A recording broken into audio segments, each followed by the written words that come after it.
Landbank Money Transfer to BPI. How to send money from Landbank to BPI via mobile app online. And if you're new to this channel and you want more helpful videos like this, please click the subscribe button.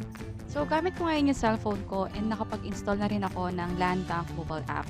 Kung hindi ka pa nakakapag-install nito, pwede mo itong i-download from Play Store or App Store. So I'll go ahead and open my Landbank mobile app. And I'll tap this mobile banking. And then I'll log in with my user ID and password. Yung user ID is same with iAccess ID. By the way, kung wala ka pang online account with Landbank, meron kaming ginawang video about it. You may click this I button to check that video.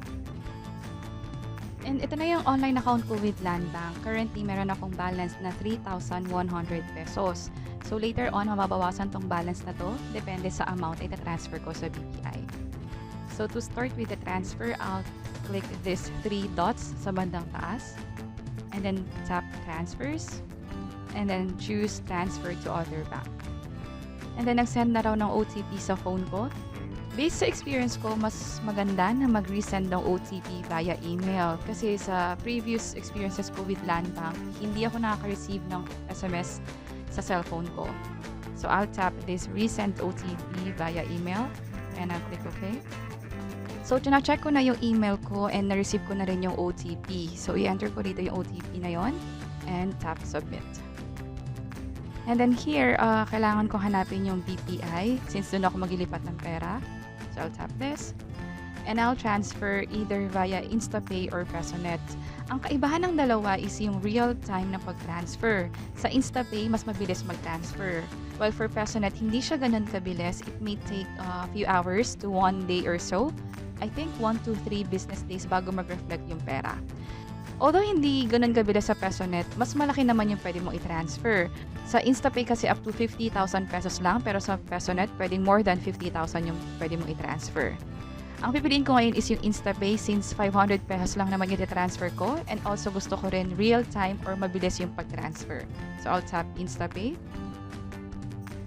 And then for to account, I'll type in here the account number sa BPI na pagpapasahan ko ng pera.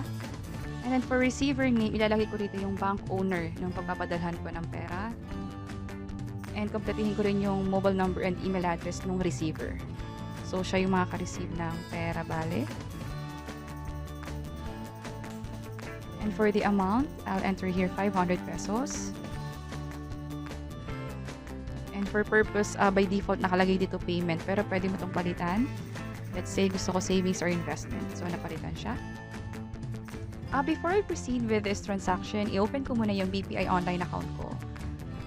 So let's proceed and open BPI. Ang ginagawa ko to para makita kung mag-reflect agad yung perang ipapadala ko dito sa account na to. So basically, ako rin yung owner nung bank account. And I'll click login. So ito na yung online account ko with BPI. Dito sa first account ko ako magpapasa ng pera. So currently it's 11,900. Later on, dapat madagdagan to ng 500 kasi yun yung ita-transfer ko from Landbank. So balik ako sa Landbank and I'll click submit.